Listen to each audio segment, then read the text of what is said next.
Welcome to another episode of BLACC Screen Finance. Today we have a special guest, guy Errol, Reid. Thank you. Thank you for coming, man. So where we usually started off, just have you just introduce yourself to our audience, give them a sense of who you are. Okay.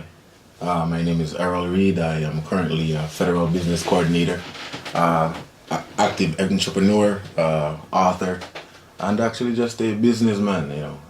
Trying to grow, trying to evolve, love working with everyone in the community, and just trying to be my best. Crazy, man. I haven't seen you in a year. You've accomplished so much, man. Thank you. Let's for going deeper into the segment, let's just take the opportunity to kind of give us an idea of your upbringing, kind of share some light on that and how you got to the point. We'll dive into that a little bit later. Okay. Born in St. Elizabeth, Jamaica. Well, Mandeville, Manchester, Jamaica, but grew up in St. Elizabeth. Yeah, man. Respect. Thank you. And humble beginnings, from walking bare feet to attending primary school. Actually, attended the prestigious Monroe College through the feet of my mom, who was very hardworking and was like a person that led by example. Yeah. If you read Fighting Just a Dream, you hear how I commemorate her steps then to instill certain disciplines in me that I still we definitely try to dive into a little bit more into the book. Yeah. Also, how did your transition to the United States, man? Funny story, sir. So I had graduated Monroe College 2008 and was promised a scholarship to Howard University. That didn't work out. I got another scholarship offer from University of Maine Fort in Kent. But then I looked at their website and I saw how much snow was on the ground. And my friends that were there would send me pictures of planes. So I was like, hell no, I'm not going there. I'm not wearing gloves and all these cars around my face just to play a sport that I love. But then one day I got a call from Post University in Waterbury, Connecticut. Actually picked up the name of their coach is Douglas Cunningham. Within 3 weeks I was in America. Had a bag given to me by the Jamaica Football Federation because I represented the country in youth, under 17, under the 20s. Oh, nice. Practice with them. Actually got kicked off because they said I was indisciplined. I went to go to a party. What position did you play? Goalkeeper, sir. Oh, nice. Yes, sir. Nice. And so I landed, I had $50 and I had 2 pairs of jeans, 2 pairs of Air Force. I had 2 Aeropostale shirts, a green and a white shirt. and a yellow Jamaica jacket. Yeah. Not any coat, but just you would call it a raincoat in America. Yeah. When I came outside, I saw snow for the first time, but it was on the ground. I was elated. I remember the first time actually seeing snow coming down. I ran outside bare feet. Sick for days after that. Got to Post University. There was supposed to be a setup where I would have my own living arrangements, but unfortunately for the first semester I was bouncing from couch to couch, stealing bagels from the cafeteria, bread. So was it not like a full scholarship? It came on a full scholarship, but I was promised that I was going to have housing involved. Mm-hmm. And they told me not to take the housing because the housing money would then be deposited to me personally and then I could use it for my own expenses. Okay. But that didn't transfer because I was an international student and I was told that I had stopped the year that I actually came. So with that being said, I had to fend for myself, and I never complained, and as you can tell, I will never complain. I just thought of ways to be ingenious, to constantly see the good in things, in the situation. I think one of the main focus was always how many kids in Jamaica would die for this experience. How dare I complain about this? I know where I'm coming from. Playing soccer, bare feet. We're in Cleveland. And that's actually one of my questions too. Like, so for you, being that your first experience was good, but then was so rough to start. Like, what kept you motivated? Like, what kept you going? And then just to continue to be so positive. To be honest, sir, if there is one factor looking at all the time, it's just my mother. She raised 3 kids in Jamaica, rural Jamaica. Working hard, man. And if a woman could work so hard, then why would I ever even dare have an excuse? The foundation was set. To even complain. Like, how dare I? And of course, at the age of 13, I did tell my mother I didn't want any money from her anymore. Saw her working in the fields planting peanuts. And I remember I ran to the other side of the field and I was standing underneath what you call an avocado tree in America. And Pear I just, pear tree in Jamaica. And honestly, man, I just started to cry, you know, and I was like, I just remember seeing the calluses on my mother's hands and the dirt underneath her nails. And she's a woman. And I just felt like I didn't want her doing that type of work to send me to school. I literally went into the headmaster's office the Monday morning and I told him that another coach was looking at me from, what's that school in Montego Bay? Cornwall College. And told him that I needed a scholarship. He told me, Errol, take your invoice and go to the office and let him stamp it. Nice. You know, so I think I've always kind of been a little bit of an ingenious type of person to just try to make things happen. You know, everybody in my family will tell you that. You know, like he always uses the term different. No, here's what though. I wanna highlight something. If you want to tell the audience like how we actually met, like that experience, and I think this is gonna kind of paint the picture of the type of person you are, man, and what makes you like you're always gonna be rising above all odds. You know what I mean? And just the way your mindset, your perspective on life. Yeah. You're different for real, man. Tell them how we met. Like.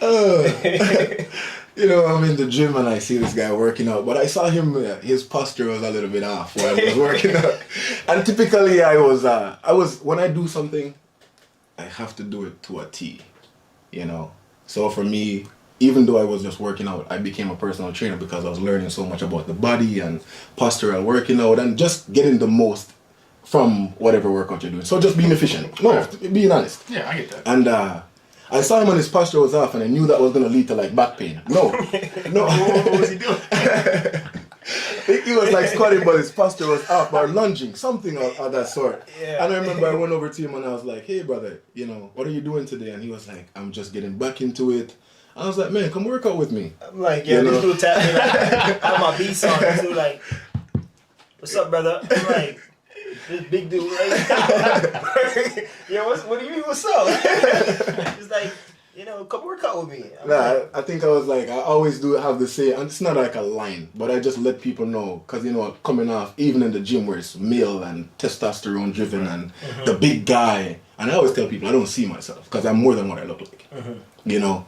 And I went over and I was like, excuse me, you know, I don't mean to bother you because you know, a lot of people don't want to be given directions. Yeah. Not even given directions. Yeah. Because it could make you seem like you don't know what you don't know.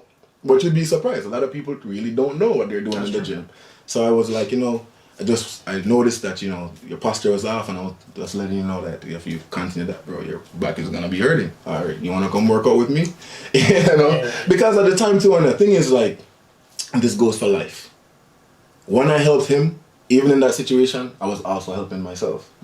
Because for me, teaching him and telling him to slow it down forced me to slow it down. Forced me to make sure that my posture was right. Yeah. And sometimes we tend to forget it because we're by ourselves. Right. Now, if I'm telling him to do something and he sees me doing the same thing, he's going to be like, bro, but you're doing it. So then he's correcting me, and that's cool. Right. You know? That's beautiful, actually. Accountability. Yes, and that's beautiful. Yeah. And that's sometimes we need that. No. I have humble and hungry tattooed on my legs for that reason, brother. Yeah. Humble, man. Humble. And I'll be the first to say, man, Errol is probably like one of the most positive, you know what I mean? No, for real, like most positive person, man. Like every day you be like, yo, you coming to the gym? What's your line, man? You be bored outside. Amazing day. Beautiful day, isn't it? Yeah. You know, but just an amazing human being, man. So, you know, as we dive deeper into the podcast, I just want to take the opportunity to say thank you, man. Right. Likewise, man. Thank you too. Thank you. It's a mutual thing, man. So within the past year, you know, to our encounters in the gym, we've always bounced ideas off each other. Yeah. You know, we dreamt about stuff that we're gonna be accomplishing. Yes, we dreamt about Black Bottle. We talked about the book. You know, clothing. You know, so podcast. Yeah. So, you know, years later, probably like a year and change later, to see it all manifesting. You know what I mean? So I think it's ideal timing for us to bring you on just to kind of dive in to everything. So for today, we're just gonna dive a little bit more into the book. Yeah. We want to dive a little bit more into the apparel, the meaning behind it, what influenced that, and then just kind of go from there. You know, so before even diving into the entrepreneurial side of things, you know what I mean? I just know that toward your journey, especially a lot of the stuff we try to center around the bottle, you know, the just start, to find yourself, surprise yourself, rise above all odds. it's your time to shine and seize your moment. I just think those are all key words for anyone that's, just going through things in life. So, for you, if you want to have, highlight an area of your life where you say, this was a tough time, that I had to overcome, but at the same time, this particular stage of my life allowed me to be so resilient, for me to overcome whatever, may come my way going forward. Especially on your entrepreneurial journey. I think going to prison and losing, everything you've worked for, including, I felt I just graduated college. That was the big thing. I had my son. That was everything. So my father did 20 years in federal prison for possession of cocaine. He was arrested in Florida at the time, was sent around to different federal prisons, and I grew up without him. I met him when I was 19, 8 months old. Funny story, while I was in prison, he wrote me one letter, and on that letter he wrote, "You're twice the man that ever tried. Keep your head held high." Nice. Nice. And for me, I was battling too at the time because I had an experience just like, where's my father?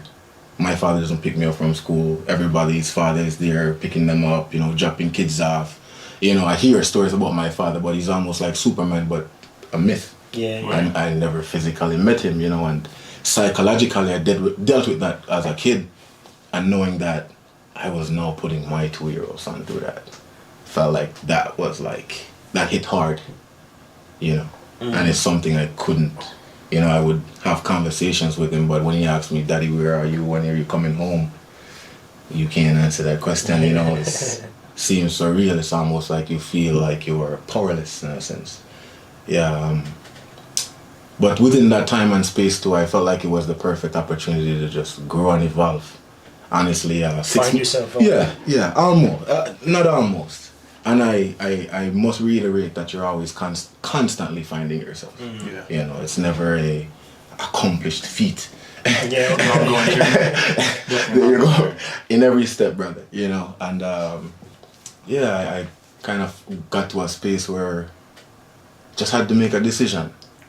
And I felt like once I started making the decision to make sure everything I was doing was leading up or building off to something else that I wanted to experience in my life, then it was almost like I became the author of my own steps. Yeah. And that's the beautiful thing about the book, because honestly the book is a representation of my expression of emotions that I couldn't express while I was being there.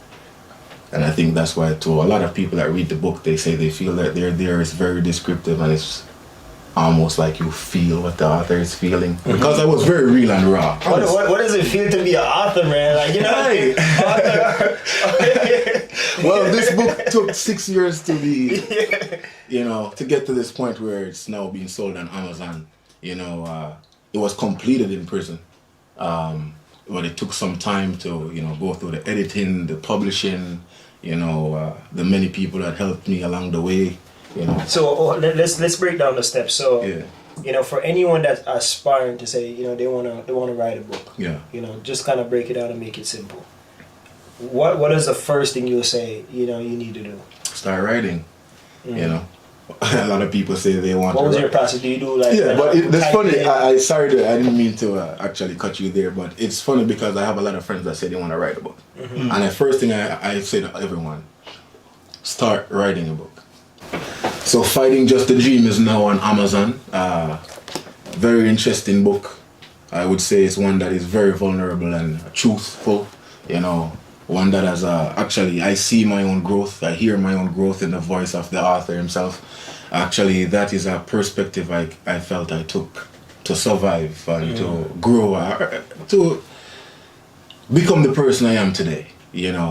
For some reason, prison is a culture where you're not allowed to express emotions. You're not allowed to, communicate, be vulnerable. And I felt like I had to release in some therapeutic, healthy way. And this book actually began in county jail. I was sitting on a bunk bed, and I remember all I could see was the blinking light from a prison across the street called LBJ Prison. It's in Maricopa County, Phoenix, Arizona. And I just felt a wave of just an emotion, and I'm like, listen, I have to deal with this. And I remember I bought a notepad, but I didn't even have a pencil. My cellie had a pencil, but the pencil is just a lead.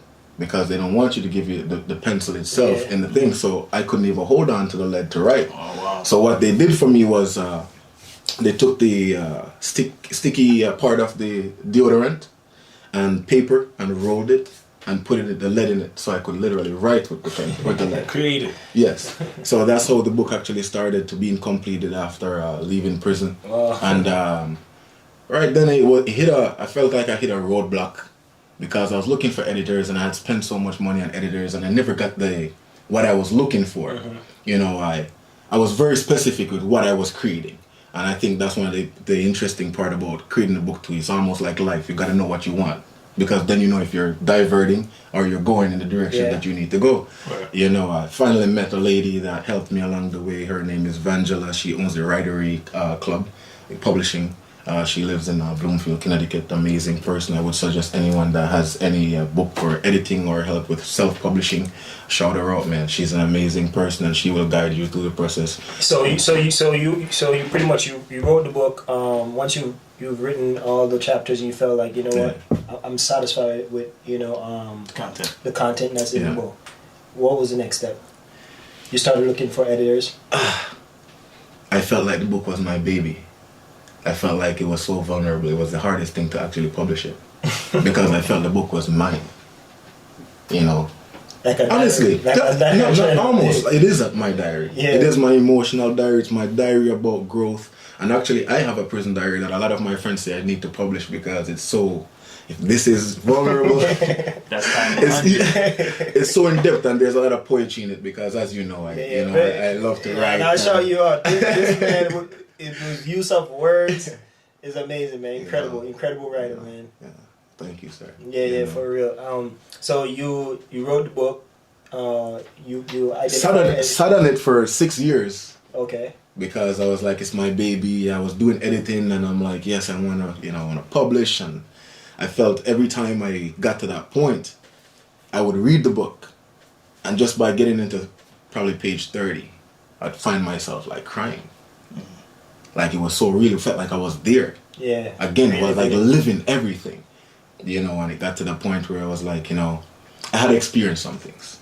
And I was like, felt like the universe was telling me it's time to give a piece of me that I had laid in the book, you know. So I felt what I had stopped for 6 years, in 6 months, just with nothing but hard work and tenacity, just getting at it. Something just said to me, publish the book. Yeah. You know, give it. How do you go from writing it physically to now, when you came here, I literally went on Amazon and ordered it and bought the book. Oh, okay. Like, how does it go from that to Amazon? So after the manuscript is done, then the manuscript can be uploaded into the Amazon Kindle account that you will create. And luckily, it's so funny, because I had created a business account and I needed a business account. I had created a business account for something else. Yeah. Funny how the universe works, you know.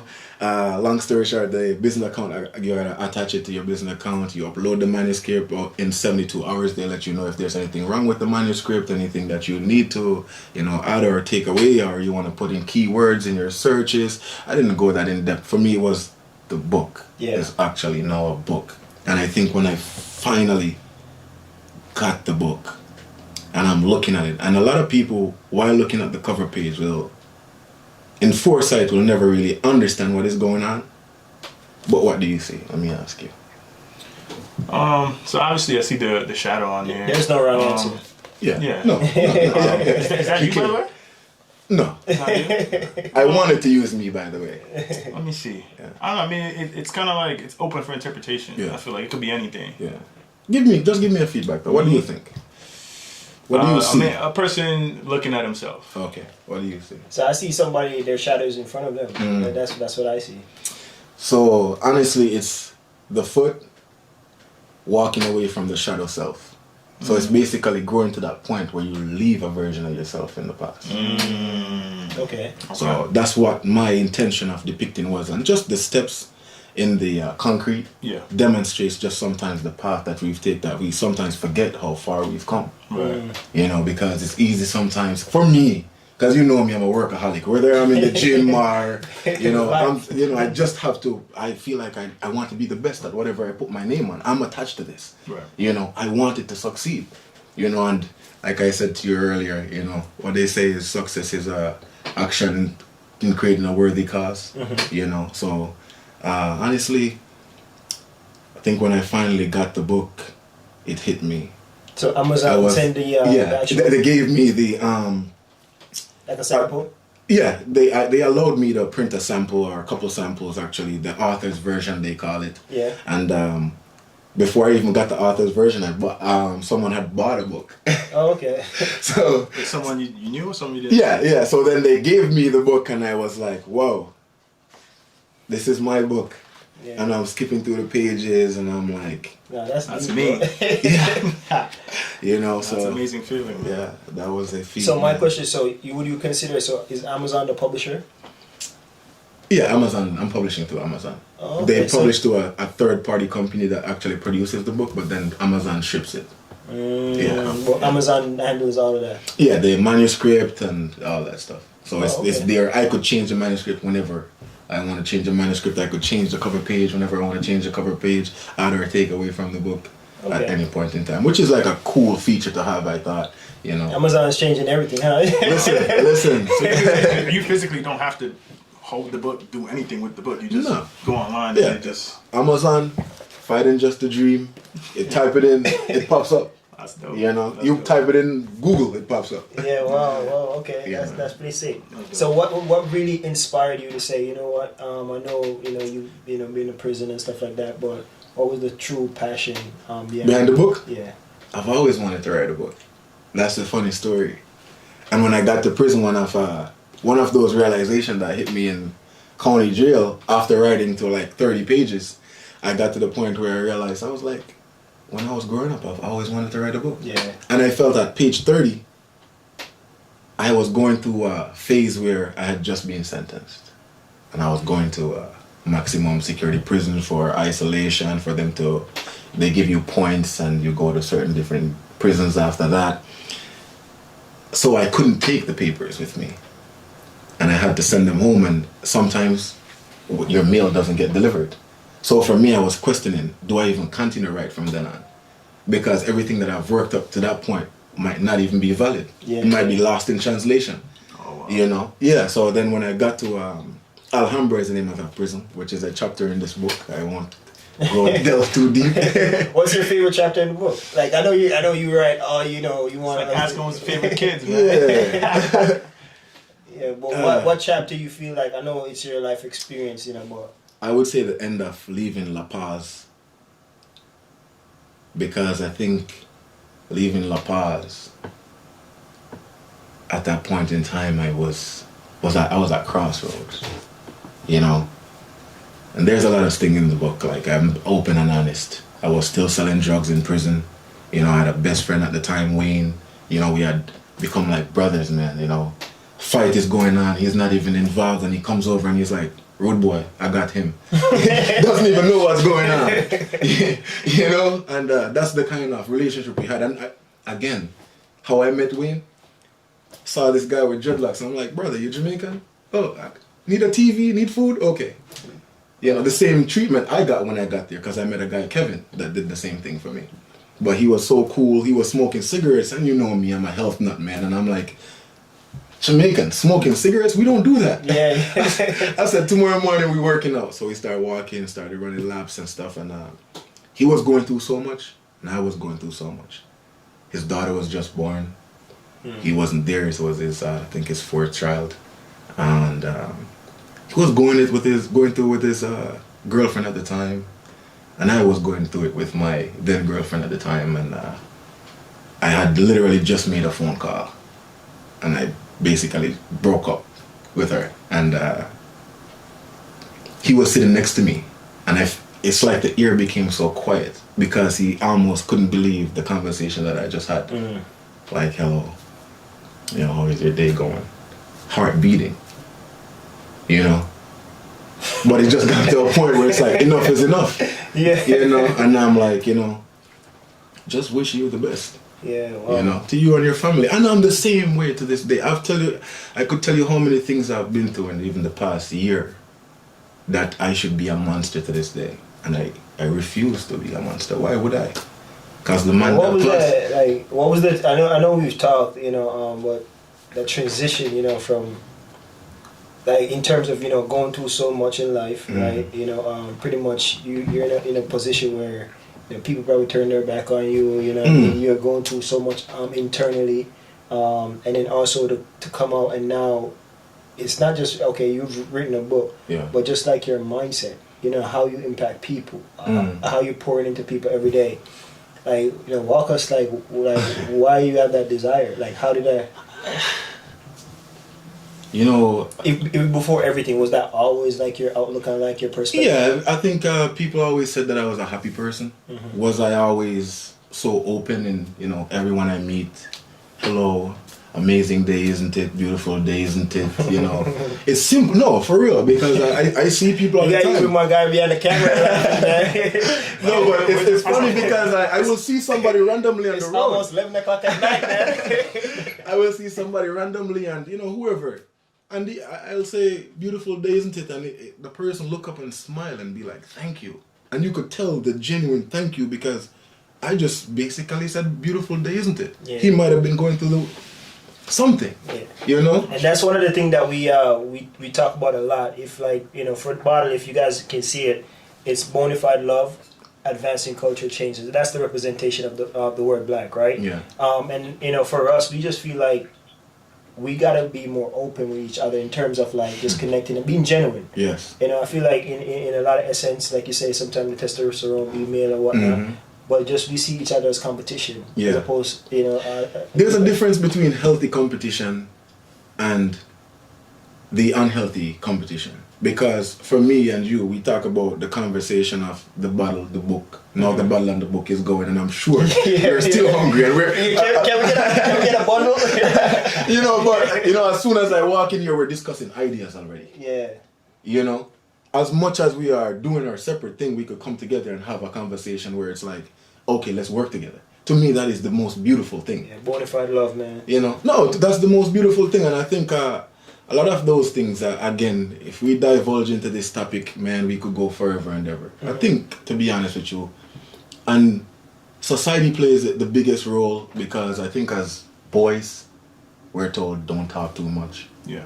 You know, man up, shut up, be strong. So we're told to condense everything. So what happens? We're gonna explode. Yep. That's why most men will never talk, will never show vulnerability because typically that is classified as weak. Yes. I had to be in a place called prison and literally just about to blow up to the point where it's like, I'm like, why? Yeah. I got a son to go home to. So I had to redirect that energy, and I think for me it's like the transition happened where I'm now writing for people. And I'm sending letters for people. I'm helping people sending home, what you call that? When you have a kid and you want them to take care of the child for you and you want to send home them like a personal, like a message saying that you give them authority to take care of the kids. What do they call it? Oh, is it like guardianship? Like a guardianship. I went to the library, I researched, and I did one for myself. Yeah. So then everybody was like, oh, this dude did that? How did, you know... I'm writing poems and I'm just reading underneath the Ramada and everybody's listening and they're like, rude boy, can I have that? Yeah, I want to send that to my girl, bro. You know, and I'm It's valuable. you know, people, there's guys that's there that's drawing pictures, you know, and they'll come and they're like, hey, it's Valentine's Day, bro. I need you to write a little poem for my, you know, my wife. And like, bro, come on, no problem. They don't even bring me food. I'm like, bro, take that, man. This is nothing. This is makes me happy, you know? Yeah, so there's a lot of transitions in there. I could say definitely leaving La Paz because I felt like I was at a space where I had let everything go. Literally let everything go. But in that moment, I felt like I grew the most. Because this is what was happening.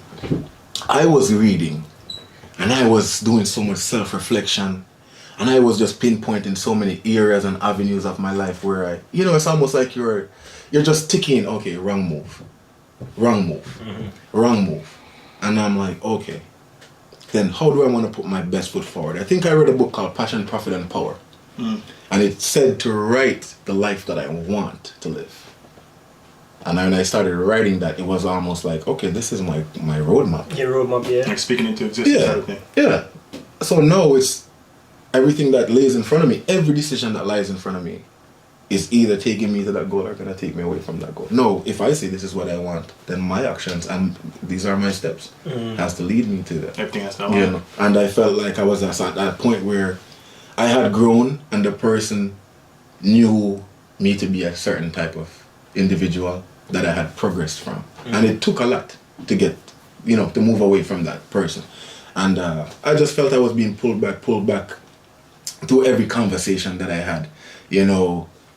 You're isolated, you're, feeling sorry for yourself, you're feeling blame, you're feeling all the issues that comes with being in prison, isolated from family and friends is one of the huge, things you deal with, mental health, and I just made a decision then to just leave everything and just keep on moving on and progressing. So I just want to do a quick commercial, man. I want everybody just literally, if you're in your community, just go support the book, Fighting Just a Dream. By Errol, Reid. Definitely, we have a link in the description. Yep. Definitely just go out, support it. How much is the book? I think it's $24.99. $24.99. Just go on there and purchase it, man. Support it. It's gonna be a good read.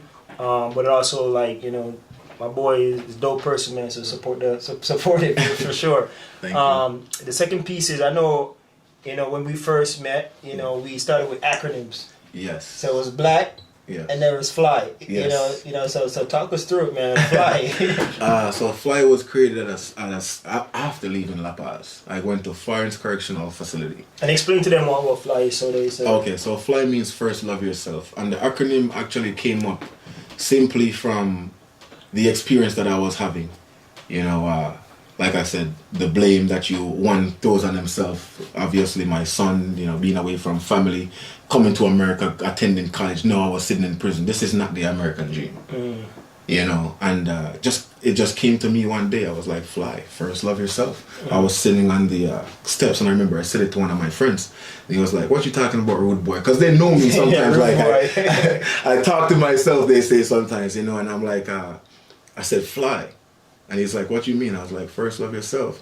I feel like it's so simple, but yet so powerful, man. And then the logo actually is a lion and a heart, which depicts, to love fierce and love openly, So it's just, at the end of the day, the concept literally goes back to this. If you love yourself, will you put yourself in a path to hurt yourself? Never. No. Then therefore, my brother, what else needs to be said? Yeah. If you love yourself, you'll never put yourself or anyone in a situation to hurt yourself or hurt them. Because you love yourself, because then therefore there's no separation really. Then I see that now, we have shirts, we have, and by the way, the shirts are fire. I bought my shirt about a year ago, but the shirts are fire. But at the same time, man, I love what you're doing in terms of you're normalizing things that people self-validation, and I think a lot of people struggle with that, especially in this day and age where there's so much pressure, for people to the clout, so just literally just loving yourself for who you are, loving your circumstances, finding beauty in your struggle, and I think that's when I wear the shirt, that's the feeling I get. Literally whatever my circumstances is, I'm comfortable with me first. And once I'm comfortable with me, I can project better on other people. Grounded. You know what I'm saying? So but definitely, man, in regard to the shirt, so talk us about that process. Oh, so the shirt actually started when I was in prison, actually in Florence. Is it just shirts that you have, or no? Yeah, there's shirts and hoodies and different colors. Okay. The process started with me spending my own money trying to, do the street thing, put some money down, I'm going to flip it, and I want to double up, and it worked because I had friends and family that bought them the first time. The second time I did it was the same customer base, and I'm the type of person, I'm a giver. So it got to the point where I just was giving, man, because I'm like, it's like this person's energy is just telling me, you need the shirt. You need to get Ralph on your team. You need the shirt, and I just giving. Then, but honestly, I wouldn't change it for anything, because I put somebody smiled or somebody still sees me and they're like, hey, thank you for that shirt, whatever the case may be. Emotional currency. Yeah. I think it's deeper than just emotional currency, man, because you never know again what a simple gesture like that might have done for somebody else or somebody else or somebody else. Yeah. And I think that's just the beautiful side of it. So when I started Fly, the first shirt was built in prison. Well, it was created while I was in prison. It was just a simple print in the mall, but it was kind of cool to see a shirt, the idea that I had created. I was seeing it on picture. Yeah. You know, the funny thing was my kid's mother made one for my son. So when I saw my shirt and my son was wearing his Fly shirt, I was like, actually, funny story. The first book I wrote in prison was actually a book for my son. It's called The Orange Dragon with the Invisible String. As you know, in Jamaica, they say the hard string, you know, as well as orange is his favorite color. So kind of put the two together and wrote them a little. You gonna publish that one? Sentimental again. Sentimental again. But actually, there's other books in the work. I have a separate book that's actually completed. Just needs, you know, to be released at the right time. It's called The Cell. Your Imagination Will Take You Places. I wrote this one when I was in immigration, federal prison. I was in a space where I was finally by myself and I was okay being by myself. Like I was not running from the silence anymore. The silence was my best friend. It's comfortable. Yeah. The silence was my best friend and was teaching me so much. I felt like I was so alive, you know, and I'm like, where is all this knowledge coming from? It was almost like I grew tenfold again, you know? And so I wrote about that. One of the main chapters in that book is called Metanoia, which means to retrain the thoughts, retrain the mind. And I actually didn't even know that's what I was doing at the time. I was given a book and I read and saw that definition and researched the definition and was like, okay, so this is what I was Man, doing. just so clever with words. Yeah. Like, I don't know what that is. Metanoia. It's the first time I heard it too. Metanoia. Yeah. I am a fan of definitions, man, because one word could have multiple meanings, so therefore I need to know the definitions of each word. And powerful. And I think how powerful, let's just say this. My felony is a possession of marijuana for sale. The for sale makes my case a little bit more difficult because for sales implies that I'm a distributor and a drug dealer. Gotcha. Aggravated felony in the eyes of the federal government. Right. So therefore, once I signed this and I didn't even know what I was signing for, when I was in immigration, I did my own research and my own studies, and then I found out all of these things. So therefore, it was like anything I attach my name to, from now on, I have to know what every word means. I need a definition. Give me my role. Give me my responsibilities. I need to understand what it is. You know? Yeah. I like that. I like that a lot. You know, it is the reality. Yeah. You know, words are binding also. Contract. Yeah. Right? Binding agreement. And that's one of the first thing you said. Make sure you. Contract is right. Yeah. First thing you said when you came in. Relook over and over again before you sign. The lawyer might be reviewing it for you. You read it yourself. But what if you don't? You don't have the knowledge base. The wherewithal, you'd say. Yeah. I think.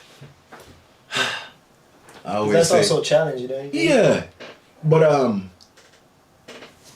for me, even if I don't understand a simple word, I'm gonna look up the definition.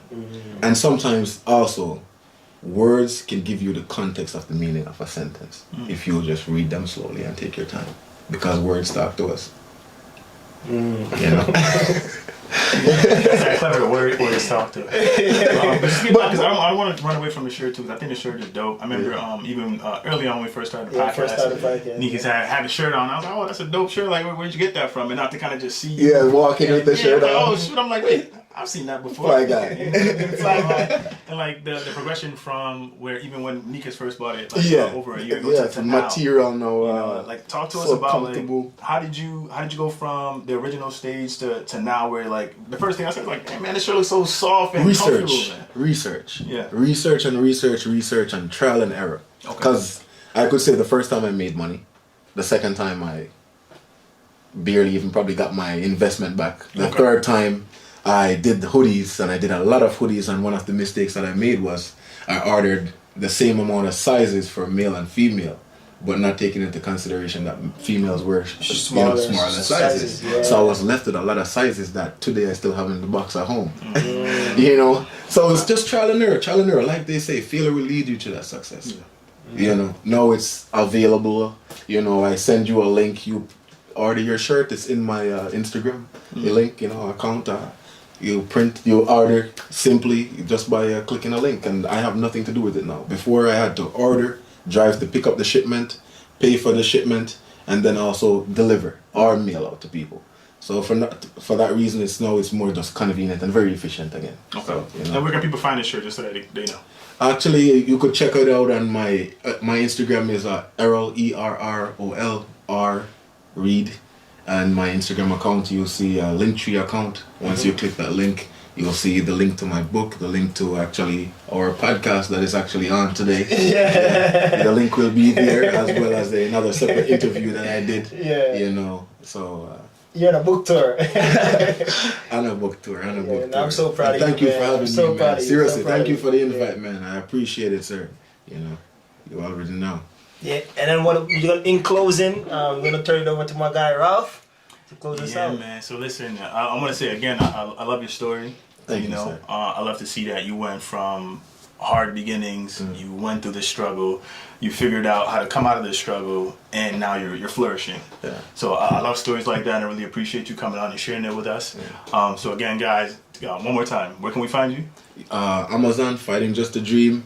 If you have Instagram, it's Errol ERROL Reid REID. Simply click the link underneath my account, and you will find the book with the link to my T-shirts, as well as I would like to close with a quote that I wrote that is actually one of my T-shirts that's coming soon. It's called "Rise," meaning the fall won't define me, the rise will. Yes, sir.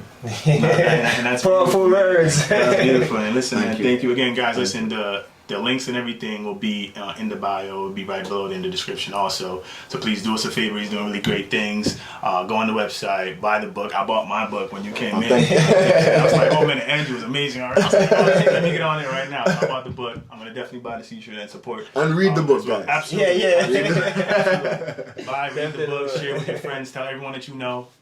Again, thank you again for coming in. Thank you guys for having me. Absolutely. And guys, like, share, and subscribe. I appreciate you again. Just make sure, again, we want to spread this message and let the world know what the great things that he's doing. And then you're never, you know, your circumstances don't define you. It's about how you come out of it, and that's exactly what you've shown us today. Thank you, sir. All right. You know.